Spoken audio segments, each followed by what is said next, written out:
Hello and welcome back to another episode of Movie Mockery. I'm your host, Billy, and today I'm going to be talking about the modern horror movie renaissance.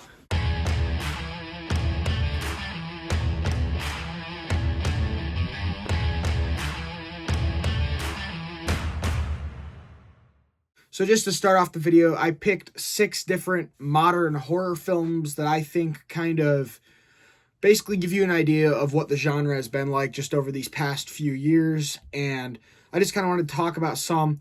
I will be making a part 2 to this video talking about some other horror movies from the modern era that I absolutely loved. So let's get started with actually my first horror movie ever in theater and one of my favorite modern horror movies, It Chapter 1. So It Chapter 1, not only am I a huge Stephen King fan, but also I really love the 1990 miniseries of It. So I really was excited when they announced that they'd be making a new adaptation. And let me just say, It Chapter 1 is an amazing adaptation of that part of the book. The cast has such great chemistry. Those kids are amazing actors. They all play their roles perfectly. It is such an amazing movie, and I absolutely love seeing all the chemistry they have. Even for a horror movie, every scene those kids are together, there's something funny going on. They act like real kids would, and that is a huge, huge credit to the film. Another thing I obviously want to mention is Pennywise, who I think is one of the best horror villains of all time.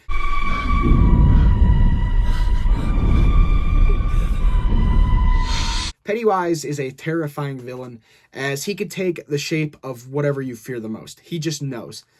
On top of that, he terrorizes an entire town, and none of the adults seem to notice him. This brings some legitimately creepy scenes in the movie. Mainly, I want to point out the bathroom scene in the movie where the bathroom gets coated in blood, and the girl is covered in blood, crying, and the father just doesn't see any of it. Scenes like that in the movie bring a great, terrifying aspect to the movie, and even though a lot of this movie is good comedy, there are some genuinely terrifying scenes like that where it's just kind of the creepy atmosphere that builds, especially the sewer scene at the very beginning of the movie with Georgie.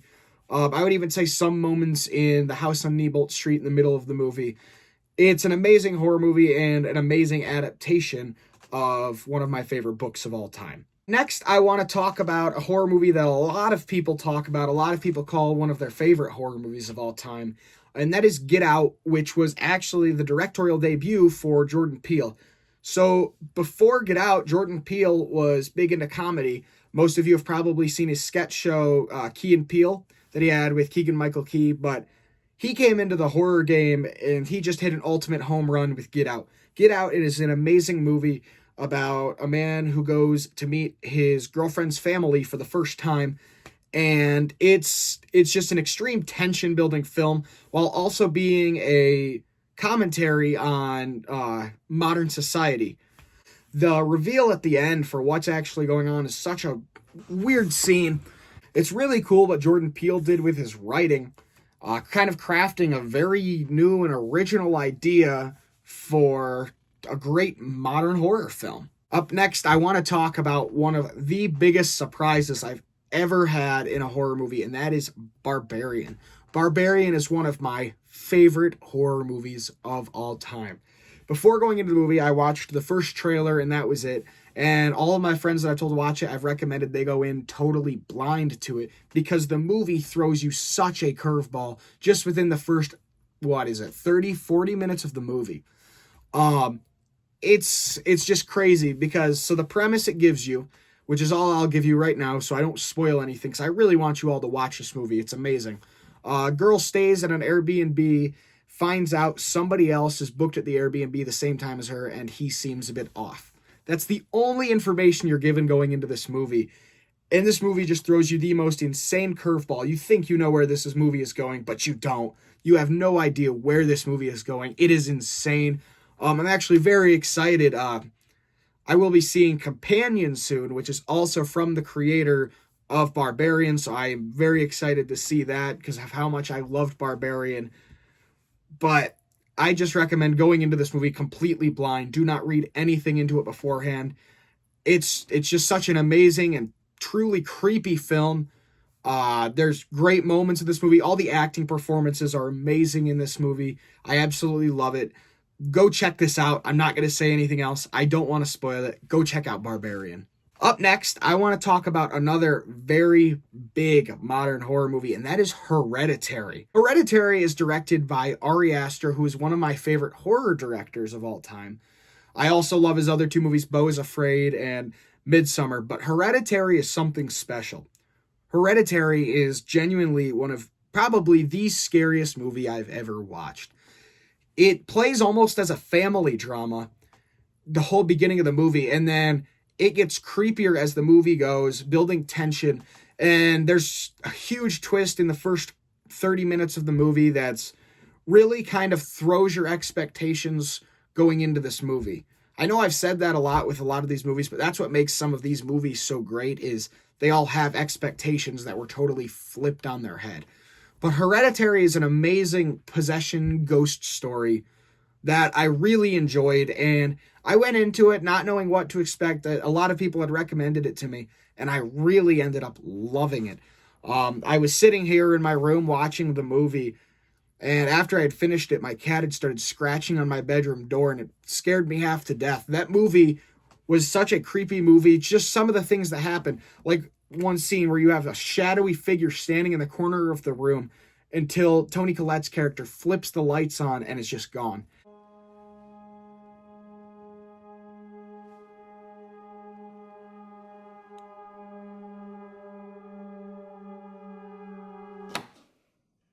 And you don't really know, is it a ghost? Is it all in her mind?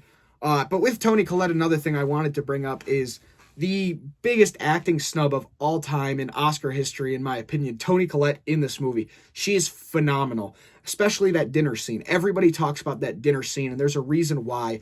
She is phenomenal in this movie. She does so good at playing the character she needs to play, and she just takes this movie from what would probably be an 8 all the way up to a 10. She is amazing, an amazing actress, and she deserved an Oscar for this movie. Next up, I want to talk about Terrifier 2. Now, currently, there are 3 movies in the Terrifier franchise, well, 3 main movies. There are some short films that came before the main trilogy, but currently, there's Terrifier, Terrifier 2, and Terrifier 3. In my opinion, Terrifier 2 is the best in the franchise. This movie kind of took the premise from the first movie where it's about Art the Clown killing people, but gave it an actual story and a character to root for. That first movie really didn't have a character you could root for, and it was just showing off the kills, showing off Art as a slasher. And this movie came out and it had Sienna Shaw, who's an amazing final girl, probably the best modern day final girl. Art the Clown himself has become a horror icon. Everybody knows Art at this point. Well, most people know Art at this point. Spirit Halloween has made animatronics of Art.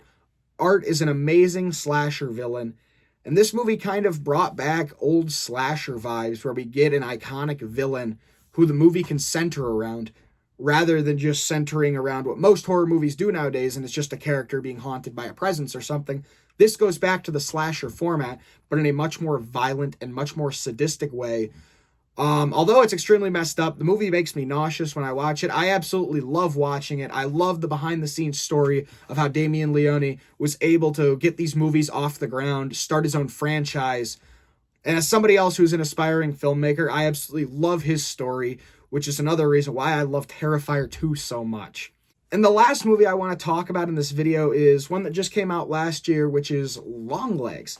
Longlegs is another movie, like Hereditary, that genuinely freaked me out. I know a lot of people went into it hearing scariest movie of all time, and it didn't freak them out.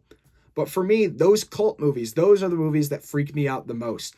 This movie built an atmosphere. It built an environment that you were drawn into when watching the movie. Not only that, but Osgood Perkins does an amazing job at world building and framing the shots. He frames the shots so perfectly where you have a character centered in the middle of the frame and you're constantly looking behind them, wondering what's behind them.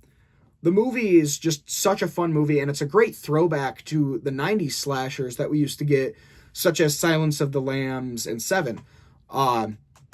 So watching the movie, you can see where the comparisons to Silence of the Lambs comes from.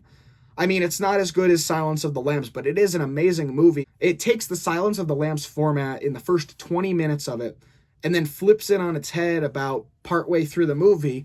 So you get comfortable enough going into it, and then it flips you and gives you a whole new story where you think you know where you're going and you don't, which is a very common trend. People were kind of disappointed in this movie when it came out. The marketing for this movie was off the charts. It was amazing, built up the hype for this movie. And for a lot of people, the movie didn't live up to the hype. But I see the movie as an amazing throwback to the slasher movies that I love so much.